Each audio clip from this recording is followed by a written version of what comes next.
Everybody loves TNA. Not that TNA gets your mind out of the gutter. We're talking about transparency and accountability. And both of those things are detrimental for a free and functioning society. One of the tools that we have to ensure our free and functioning society is called an open records request.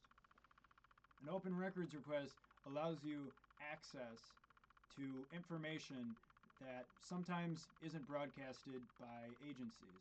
This isn't how you do it. On button somewhere. Press the Apple thing.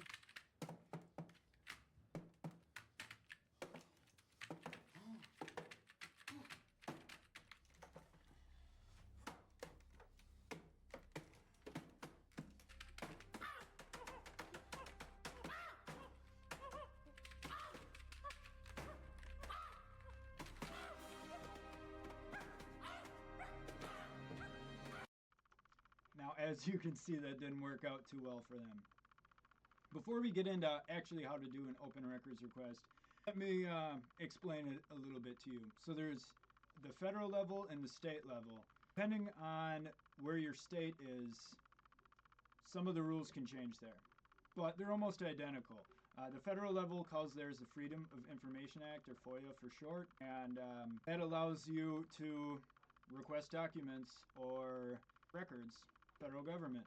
Being that I'm from Wisconsin, I am going to be using Wisconsin's legislation 19.31, and here's the introduction to it, which basically restates what I said, that its main goal is transparency and accountability. A very important part here to note over in the record side is that second paragraph where it says must be created or kept within connection of official purpose or functioning of the agency. So that means everything that a public official or employee creates is a public record.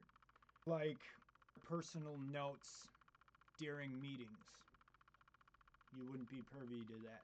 With all of that being said, let's roll in to what can be requested in an open records request. Everything that you see here is free game. A lot of these things are posted on government websites and whatnot, which will save you the time of having to collect them. So it's important to do your homework because there's a time frame in which these record requests must be fulfilled. And time is probably the most important commodity anybody has. So if you can find it on your own, make sure you do your digging first. Over here is what cannot be gathered. Information protected by other laws. Personal privacy, like you can't have somebody's address. Attorney-client privilege, or some educational rights, such as stuff protected under FERPA, as well as health records. Here's a list of information that helps to be included in your records request. Some of this isn't required, but obviously your contact info and what you're requesting, you gotta have that in there.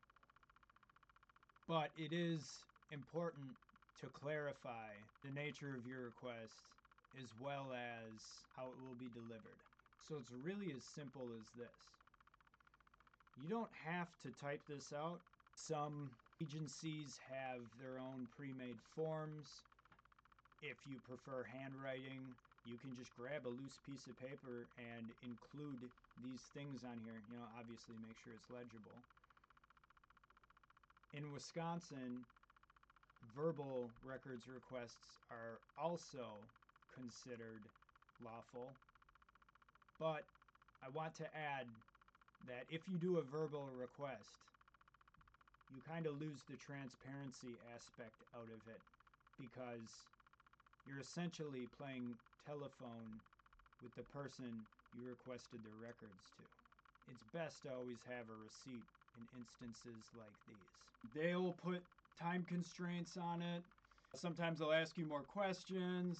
One thing that's extremely important to know that there is not a specific way that you have to write something or word something to get your information. That's not how it works. They can ask you clarifying questions to, more directly narrow down what it is you're looking for. But you can go all the way into a public employee's email account and look at the emails that they're sending and receiving.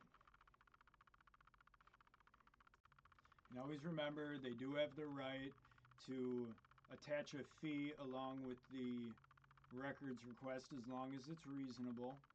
You can ask for a itemized list of why it's going to cost that much or why they estimate it to cost that much. Make sure you ask your questions too, because they're going to want to do it to you as well. Now, with all of this being said, I hope you got something out of this video, and I hope you'll start holding your public employees accountable.